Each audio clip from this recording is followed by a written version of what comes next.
Welcome to today's episode, brought to you by Total Processing. We are joined by the highly talented antiques entrepreneur, Alex Alfieri. Alex is the founder of Butter Lane Antiques, a business he set up in 2013, which sells hundreds of thousands of pounds worth of antique jewellery to people all over the world. Alex flipped the traditional antiques industry on its head by utilising new and emerging social media platforms to grow his business, which has amassed over 100,000 followers, including celebrity clients such as J.K. Rowling, Bella Thorne and Hilary Swank. Welcome, Alex. Thank you, mate. Yeah, brilliant. So if you could tell us how Butter Lane Antiques came to be, that'd be great. Wow. long story. That's a biggie to open us up, isn't it? Wow, well, I came out of university, Warwick. Nice. Same time as you, sort of thing. And I tried to work for my dad, who's an antiques dealer, or a jeweller, sort of thing. Have you ever tried to work for your dad? Not necessarily, no. So I did a few months with him, and that was a jail sentence. And what was he? He was in antique jewellery then. But yeah, my dad's my family are all from like a lineage of jewellers, sort of thing. So he taught me the ropes. In fairness, nice. After a few months, it just became apparent that we were going to end up murdering each other if we carried on. So we sat down one night, and I just said, "Look, I'm going to go on my own sort of thing now." And what year was this then? 2011, was it around then that you started out in the antiques business? Yeah, about 11. Yeah, 2011. Yeah, would have been 21, 22. Nice. And then when did you decide to go it alone? So we started actually with eBay. Oh yeah. Yeah, when it was just me on my own. I'd learned everything from my dad, and went my own way. Before, I was working with someone from school, Nick Fuller, if you remember. Oh yeah. It was me and Nick in my office in Sale, and then I met Monty, and that was when Butter Lane was actually born. Nice. So when you were working with your dad, what sort of antique sort of dealing was he doing then? Jewellery, yeah. Everyone's jewellery. His mum was as well. Okay, and was that like selling stalls? Was it going to fairs? Fairs, sort of selling to the trade, learning sort of online retail, albeit from my dad's point of view, which was, in my opinion, prehistoric. Yeah. So I went in with these sorts of crazy ideas of like taking over the internet and using social media, and he was just like, "Oh my god, this you can't do this," So we kept clashing. So then I thought, I mean, and in fairness, he was a 6-year-old bloke. He didn't understand like running a business online. Yeah. And to be honest, I didn't at the time either. I said, "Come on, Dad, we really need to push into America here." And he's just like, "It doesn't work like that." So it was just slow down. Yeah. And was it? And then when you mentioned online, it was all through eBay, and that was he was eBay. Yeah, he was eBay. Yeah, he still is actually. Oh, nice. And then timing wise, when I went away from Dad and set up on my own, was luckily like the rise of Instagram time.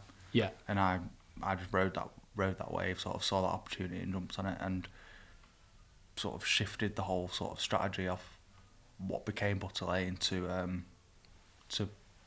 make a social media brand sort of thing. Nice. So that was in 2013. 2013. Decided to go your own ways. And when you started, were you predominantly eBay yourself, or did you utilise just social and go direct to consumer via your own website? In the very early days, it was eBay. Yeah. eBay auctions, and to sort of amass that initial customer base. You can't brand on eBay, can you? It's just doesn't difficult. Work like that, yeah. And especially so I started with 99p auctions. So I used to like put like fairly punchy pieces of jewellery, big diamonds, or big what I could afford at the time, on a 7-day auction starting at 99p. Oh, and really? Like on eBay.com. So it was American facing, because I was determined to sort of capture this American market that I knew was out there from working with my dad. And just a diamond I'd gone and spent sort of 800 quid on, and then just put it on for 99p, and naturally it would find its own price point and hopefully put me in a profit by the end of it. And were they going for more, or was there certain circumstances where they were going for less? I think sometimes there were a few expensive lessons. They weren't all wins. There's a few else in there. Yeah. So this was pre-Butter Lane. Yeah. This was when you were we just something selling. else. your I was own, just Alex Alfieri on eBay or whatever it was, you know. Just like so I got some trade. The American trade was sort of got their eyes on me, so they were saying, "Oh, this guy's sticking like diamond 3 stones on eBay at 99p and just seeing what happens." And I was like, "Wow, this is great." And then when I don't know, you know, say Lisa over in New York, I'd message her and say, "Oh, you know, I'm just starting out," and I just sort of started with that, building the relationships Rapport, with the suppliers, yeah. And then eventually, me and Monty decided that we were going to break away from eBay because it was a nightmare. It was expensive to sell on eBay at the time. Yeah, well, they're taking there was big enough. cut. Yeah, you know, we were generating enough there, and I'd schmoozed the American clientele enough to be able to sort of go direct to them. Oh, nice. And then, well, how are we going to do this? We need a brand, and then that was, you know, the birth of Butter Lane. So when you were selling, purchasing the products, you were going out to fairs, I take it, and looking for specialist antique jewellery, yeah? Yeah, the jewellery markets down in London. Okay, and then you found your clientele, obviously, on eBay to the American market, but were they primarily customers or were they resellers of jewellery? In the early days, it was selling to the trade, so they were resellers, yeah. So I was selling to other sellers, if that makes sense. Yeah, and then they were obviously making a markup and trying to sell direct which is to a great consumer. way to understand not only what the trade want to buy, but what their customers want to buy. So I was learning the trade side and the retail side. Obviously, in time, I've ended up going retail myself because I've realised the better what markup. the end customer wanted, which is the aim of the game, right? That's it. So it took a bit of time though to obviously branch out and form a few years, yeah. Yeah. And where did the name Felt Butter... like a lifetime. Yeah, I can imagine. And where did the name Butter Lane Antiques come from then? Butter Lane, we're not far from Butter Lane, actually. Oh yeah, the street in Just Manchester, there, yeah. Yeah, well, that was where the original Manchester Antiques market was. Oh, okay. On Butter Lane, opposite, what's it called? Cicchetti, San Carlo. Oh, right, yeah. Yeah, and that's where my dad and his mum started out when in the 60s, 70s, amazing. yeah. It'd been there a long time, Butter Lane Antiques. Yeah, so that's where the name stems Yeah, I from. just thought it was nice because it was a nod to my dad and it was a nod to my his mum, who you know is responsible for us all going into this. Oh, really? So she was in the trade as well? Yeah. She used to sell antique dolls. Oh, really? Have you ever seen No. the terrifying? Like, this is what like kids used to play with. Oh, nice. So that's like a little nod to family. Yeah, of course. Yeah. I love that. Yeah. Yeah. So Butter Lane, which isn't, you know, we're really really close to it actually. Yeah, amazing. So in 2013, obviously you've got, you know, the site set up in terms of eBay. No, we were away from eBay then. Oh, in 2013 you That moved was away. yeah. Well, Oh, okay. The time frames all. around there, yeah. I suppose. And when did you bring Monty on then? When did he come into the business? Probably around 2014. Yeah, 15, around then. after a couple of years. So I'd done it on my own for a bit with Nick. Yeah. And then Monty came in because I needed someone that was techie. Yeah. Like seriously techie. And what was Monty's role then when he came on board? In the early days? Yeah. Well, he was first tasked with, I want a website and I want it to look like this. Can you build it? And he was like, yeah, I can teach myself to do anything. Yeah. So I was like, all right, yeah, you're fine. Yeah. So he built the website He was from techie. scratch? He was techie. He Nice. was, and he's so intelligent. You know, he could teach himself to do anything, that kid. Yeah. So he Yeah, came he built it from scratch. Nice. I drew it. Yeah, true. And Yeah. he got on, I think it was like Wix or something like that. Okay. You know, like a what you see is what you Yeah, get yeah, sort yeah. of editor. Nice. And made it. He wanted e-commerce, wanted it to be friendly to an American eye. Yeah. So we priced everything in dollars in the early Nice. days. And he just helps me with this sort of like huge thing that was just rapidly growing beyond my capability. Yeah. He Nice. could, like, you know, he is my right hand man. Yeah, You know, yeah. he really is. I could go out and find the jewellery, but he does all the rest of it. Yeah. And how do you find the jewellery? How do you know what a good piece is then? How do you like sort of identify like this has potential to make better sort of margins? It's just experience, isn't it? Yeah. I suppose. I can sort of see in something What real price it could get to the yeah, end consumer. I'm looking from I'm buying off the trade Mhm.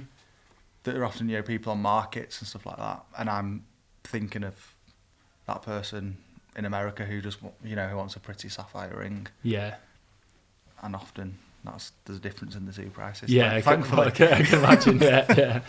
Brilliant. And when did the business then really start to become a proper like sort of entity? Obviously, you were running on eBay. You brought Monty on. You started then your direct consumer site.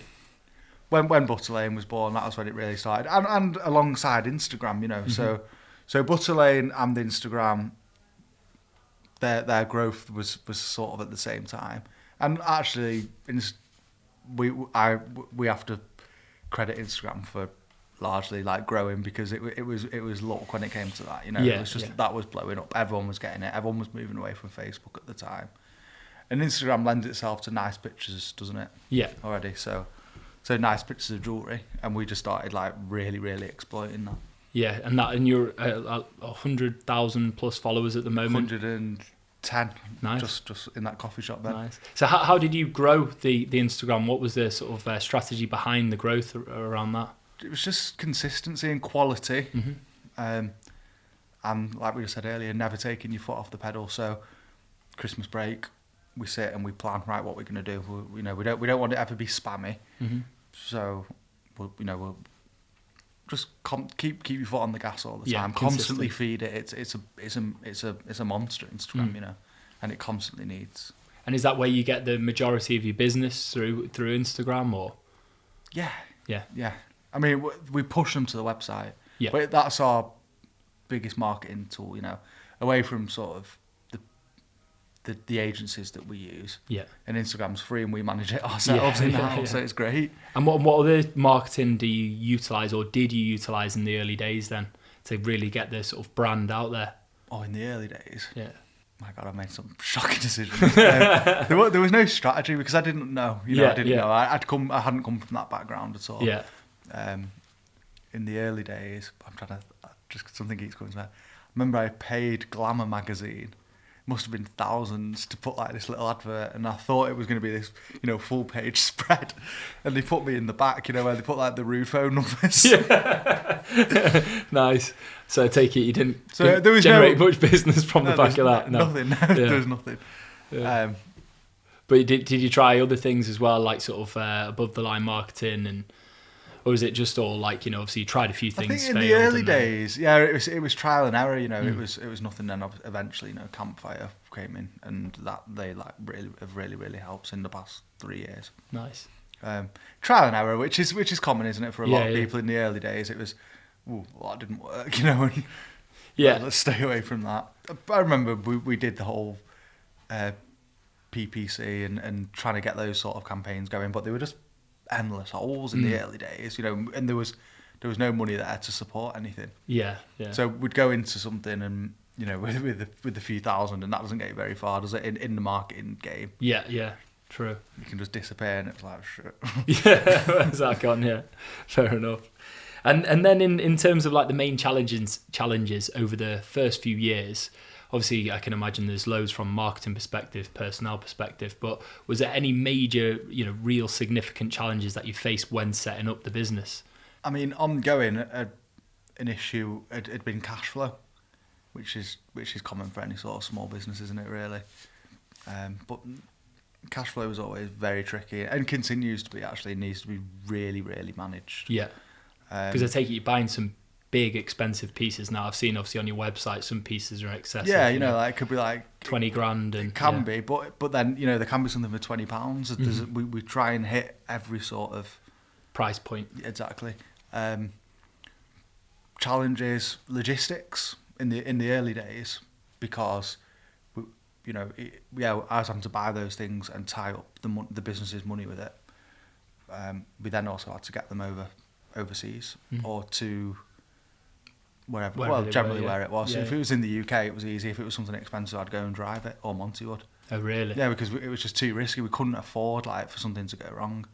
But then when someone in Japan or America or New York or LA, is that we had to put our faith in a courier that we knew was secure and gave both parties some element of insurance or confidence that it was going to That was trial and error again, because we used to just use Royal Mail. Oh, really? Like Royal Mail tracked international signed for, and there was no insurance in the early days, and a few losses. You know, it was like, oh my god. And did you have a few losses then? Yeah. Yeah, in the post. Yeah, because things just do go missing in the post, only if you're doing high volumes. Yeah, definitely. Yeah. Now, we've got a service which is spot on. Oh, it's amazing. We can offer next day delivery to East Coast of the States now. Amazing. And throughout mainland Europe. Yeah, and I take and it's it insured. So there's no stress with post now. If someone buys something, it's like, yeah, they're going to get it next day. They're going to be happy. And that's even fully insured for the big pieces as well. Yeah. Wow, amazing. Yeah. I can imagine that was a headache and a challenge in the first. It's not cheap. Yeah. It's not cheap. Not cheap. It's called a white glove service. Oh, okay. So it gets scanned every point of the whole process. Yeah, wherever wherever it comes into contact with a human, it's scanned, and you can see it goes from our office to the hub in Warrington, then it goes from there to the Manchester airport where it's scanned again, then it gets on a plane where it's scanned again.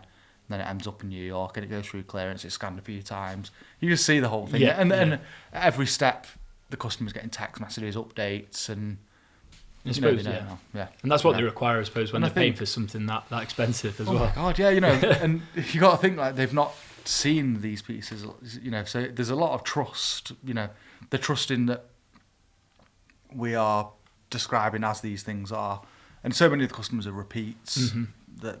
We've built that trust, with them, yeah, definitely. And talk to me about then the returns policy and returns. Do you get a lot of products that are purchased that are fairly high ticket items that are then the customer wants to refund? And if they do, like what's the process then for shipping them back and getting them back to yourselves? Again, with the white glove, it doesn't happen very often. That often, yeah. But it does happen. At the end of the day, sometimes someone gets something like, I thought it was going to be. I do that because it's a ring. It's something on something. Yeah. I thought it was going to be bigger than that, or it just doesn't look right on someone, which we understand and we have to sort of cater for. I can arrange UPS of the companies. They go and collect it from the person's house or apartment, and then that process that I've just described happens on the reverse, so all the way back to me. So I'm tracking these things come back, and then I just give them the money back. Yeah, or give them store credit, whatever they want to do. Yeah, fair enough. So it's something that as retailers, you have to, even Louis Vuitton or these huge firms have to sort of accept that goods are. It's horrible getting a return. Yeah, it can ruin your week, but it does happen. It's not one of those things, isn't it? Like it's always going to happen in e-commerce as well. Yeah, it's just retail. It's the retail word, right? It's the way the world is. Yeah.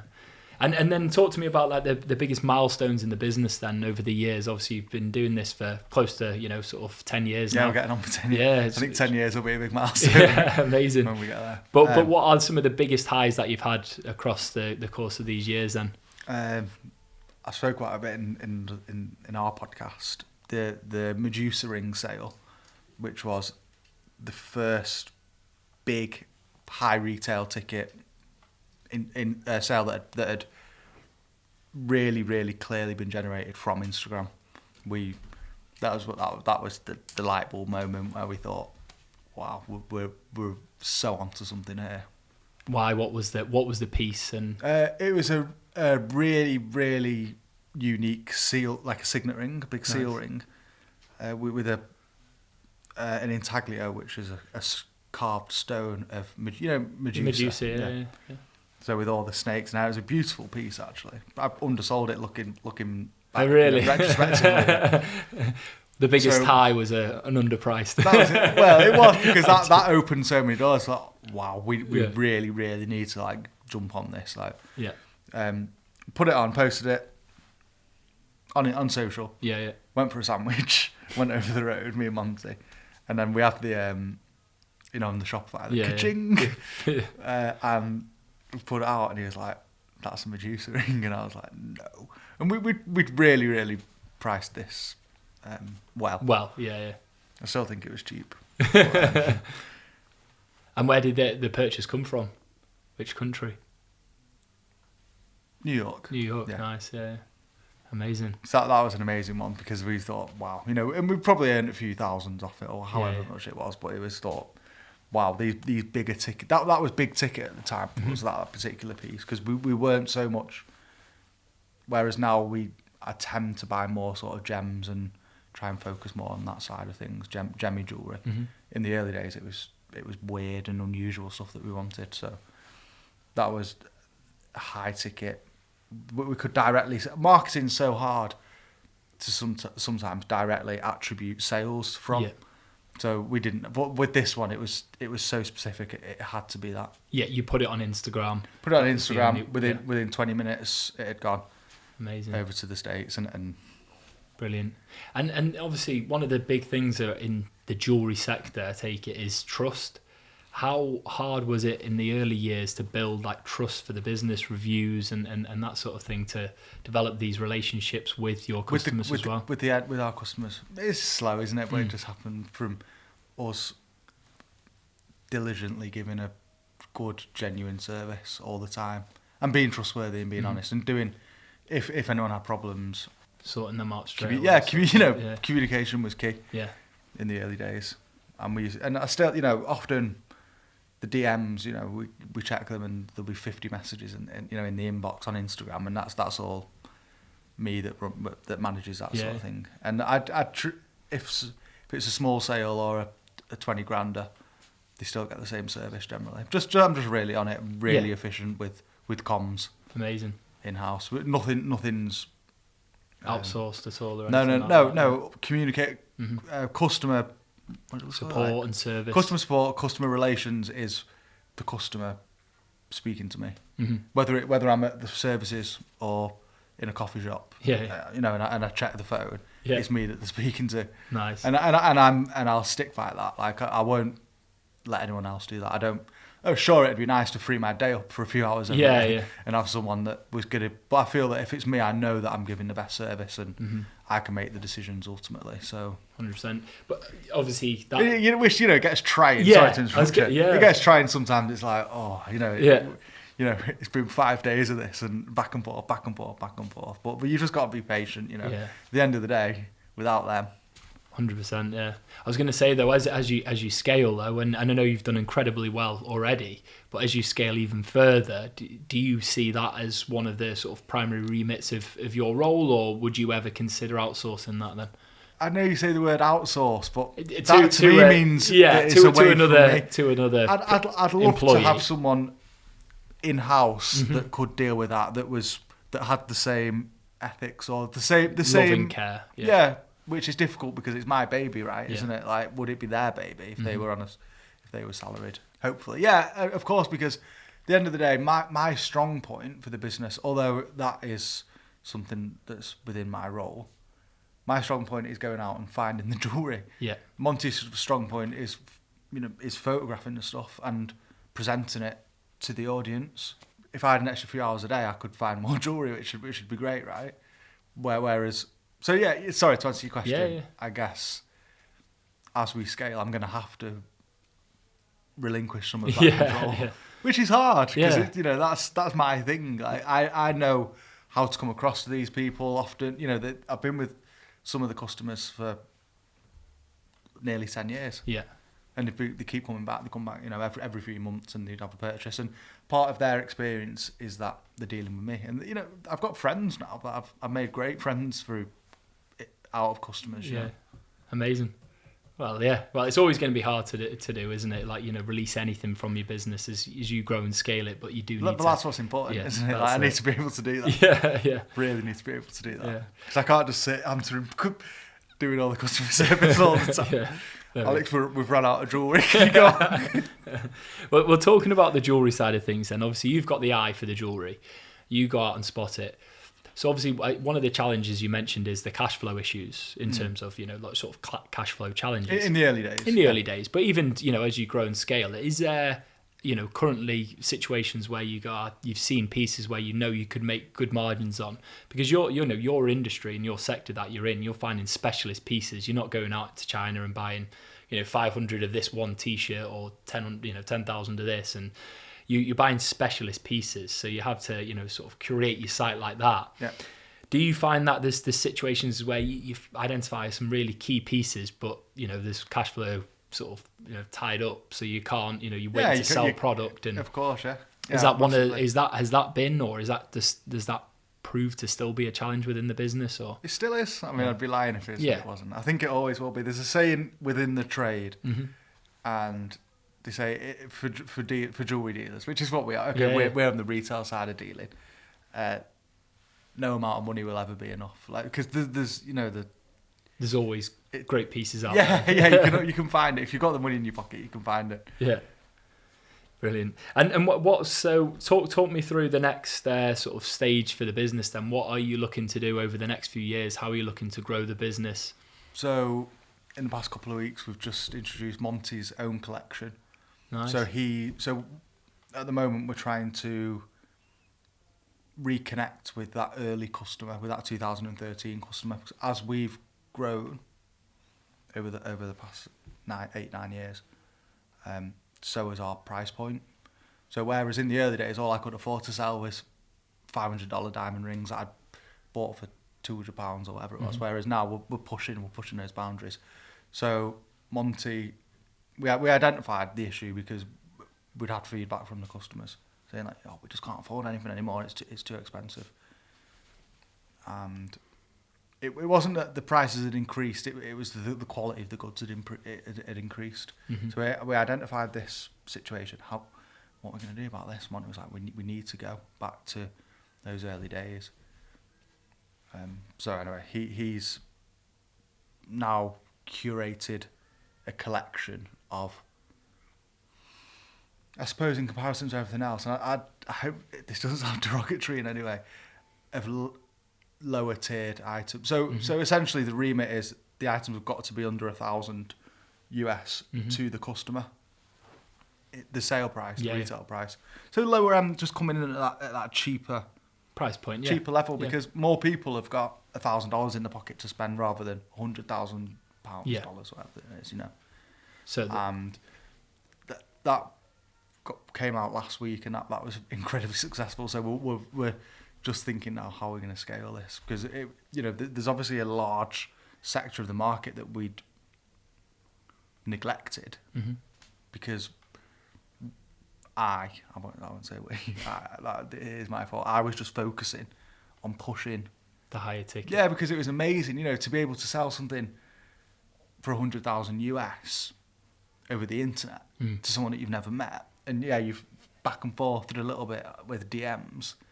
It was such a great. So I just, all I wanted to do was push that boundary, and in doing that, I forgot about those early customers. Yeah. Whereas now we're actually just setting out to target those. I mean, I'll still carry on doing mine, but Monty's collection specifically deals with that problem. Nice. So hopefully, to answer your question a little bit better, to grow, we're going to introduce different collections and hopefully collaborate with other successful dealers that don't have the online skill that Monty and I have, and the logistics set up and that sort of foundation. There's great dealers in this trade, people that are as good, probably better than me, believe it or not. And to be able, I mean, for instance, my dad, like how amazing if I could do some sort of collaboration with him. Yeah. I've got, Butter Lane wouldn't have happened without him at the end of the day. So there's just different ranges, which maybe have different specialities, if you will, if that makes sense. So Monty's is lower end, mine is my eye, which is gemmy. Someone else's could be really early jewellery or historically important jewellery. Nice, brilliant. And along the years, there's a lot of ways that I can grow. Yeah, there's loads of ways. It's endless, I suppose. I can imagine, yeah. And along the way, you mentioned obviously that the high ticket, sort of items, and you've had a few celebrity clients along the way as well, haven't you? I mean, I don't know if we're allowed to mention any of those, are we? But there's a couple on your website. Yeah, you can. Yeah, we do mention it. That's cool, right? I've just been speaking to someone to do with Florence and the Machine. Okay. The red-haired lady. Yeah, I know who you mean. Yeah, she was photographed. Yeah, I don't know the music. She was photographed wearing a little charm that she'd bought from us. Nice. And we were back and forth about them crediting us. So yeah, we do get celebrity clients. And Bella Thorne, is it? Or? Bella Thorne, Hilary Swank, J.K. Rowling was the coolest. Oh wow, mega. Yeah. What does she get? What does she? She bought a purchase? little more, like a memorial ring. Oh, is it? Yeah. Nothing to do with Harry Potter then, no. Well, it could be memorial. Yeah. I don't know. Yeah. Oh, nice, brilliant. But I bet that's nice when you see that pop up on Shopify. It is, doesn't 'cause it's just, yeah. I mean, the celebrities, what does that mean, really? But it is a nice feeling because it just means you're getting recognised. Yeah, definitely. These people have, millions and millions of people following them. Mm-hmm. So to be able to sell to them, it's a big opportunity for us. If I'll reach out to them and say, like, can you post us, sort of thing, or Yeah. they are influencers, right? Like natural influencers, not without trying to be. Yeah. So yeah, it's a nice feeling because it just means you're doing something right, or it's it's going in the right direction. Nice. Brilliant. And have you used talking about the influencer side of things? Has that been a way to scale the business? Have you ever tried utilising influencers from a social media perspective? Or I have tried, and I tried with Campfire actually. Okay. In Chinese influencers, but the language barrier and communications with the influencers themselves and their agents, or however it's set up, was too difficult, and it fell flat on its face, and it was a fortune actually. so I stayed away from that. 'Cause I thought America, I don't want to say we've done America, but America we've penetrated and we're into, and we're known. I mean, not to its capacity yet, but we're America is our market. But to be able to get into China would be amazing. Like talking about the collections, I often think if we could do a collection, the Chinese customer has a certain taste. Okay. We can identify that taste and curate a collection to cater for that. I think that'd have a lot of legs. Huge impact on the business, yeah. Yeah, I think it could do. Yeah. It could do. And do you get many sales then in China at the moment, or? Not low, not an abundance, Yeah. not as many as we could be getting. As you'd like. But yeah, we do have Chinese customers, Yeah. and we do have sales coming from the Far East. And how are they picking up on Butter Lane Antiques? Is that through Instagram, obviously, or is that through other channels that you utilise as well? Possibly through Instagram. I mean, I don't know. Yeah, because, it's hard to communicate with the Chinese customer. Social medias, Facebook. We still put a lot into Facebook. Facebook ads. Word of mouth is big within the Chinese sector. Yeah. Can imagine. Brilliant. So where is there, like, talking about the future then, like, let's say next, like, sort of 2 to 3 years, obviously China's on the agenda. Where else are the big markets for, antique jewellery? I think we're creating the big market, with this online thing, with the social. So we're it's for the next few years. It's just keep a foot on the pedal and keep doing what we're doing, because it's going like incredibly. And then obviously we've got big announcements coming in the new year. Yeah. Which are going to help us, which are going to catapult us to the next level. Yeah.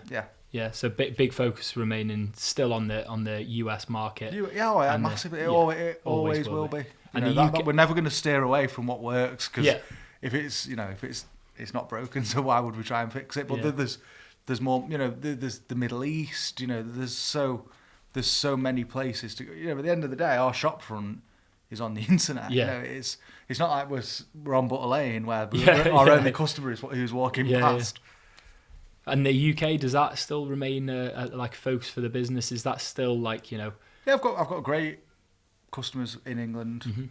One in London, one in Warwick is a really, really good customer. And is that from a wholesale point of view? Are they buying, sort of to resell to the trade? No. UK is generally retail. I mean, to be honest, we've moved away from the trade side of things. Oh, okay. We focus on the end customer now. Yeah. It's always direct to consumer. Yeah, I guess that was always the way it was going to go eventually. It's just how we got there. Like, the way I learnt was strange, because I learnt by selling into the trade to learn. So I used to look like Lindsay and Erica were two big trade customers. Now 2 good friends in New York, and I was like, why are they always buying this type of thing? And I was just absorbing all that information, and came to understand what their customer wanted through what I was supplying them week in, week out.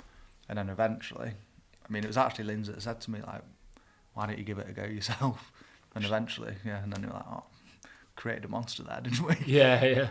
Just rather go direct. And I suppose the challenge, though, is to try and find where those customers are, because obviously selling to trade is one thing. Trade come and look for you, but customers, it's getting in front of them, isn't it? I suppose that's the difficulty, isn't it? Totally. But that's where Campfire, come up trumps, or the performance marketing side of things has been so great for us since over the past sort of 5 years. Yeah, and working alongside them. Yeah, it's been amazing. That's taken us to a next level, to the next threshold. Yeah. And then from an operational point of view, obviously, warehousing this, stock and looking after this stock. Obviously, you've mentioned about the logistical side of things and the challenges there. From an operational and warehousing the stock, how much of a challenge is that with some of the price point, of some of the items that you have? I mean, it is it's an ongoing consideration. It's not a challenge. Mm-hmm. You've just got to be sensible and, not be crazy. I mean, we actually, everything is kept in huge safes. It'd be impossible to. I mean, I say impossible. It'd be impossible if someone put a gun to my head. But it's a consideration, and if you're, silly things like locked doors behind you, never have the safe door. Everything's on timers. Yeah. There's panic buttons all over the place. Yeah. It's a consideration, and when you've done it for a long time, and because I've come from that background. Yeah, I know how to be. I don't go down. If anyone asks me what I do, if I'm in a restaurant, someone says, "What do you do, mate?"